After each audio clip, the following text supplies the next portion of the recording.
৩০শে April সত্যই আমাদের জীবনের সর্বশ্রেষ্ঠ ধন। ইহার মূল্য যে কি, তাহা বুঝিয়া আমরা সত্যনিষ্ঠ হইব। এসো তুমি হৃদয়ের অন্তর গভীরে, রাখিও না আর কোনো আধারের রেখা। দাও ভরি মোর আত্মা প্রাণ হৃদয়ের লুকানো গুহর। আছে যা সব অজানিত মোর কাছে, এসো তুমি আজ, করি আমি আবাহন তোমায় প্রাণীর ব্যাকুল স্তরে। সত্য এমন এক, যে তাহার সামান্য এক কণাও আমরা হারাইতে পারি না। সত্য লাভের তুচ্ছ চেষ্টাও কখনো নিষ্ফল হয় না।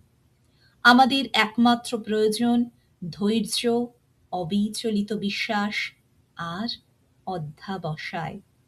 আর কি চাই আমাদের?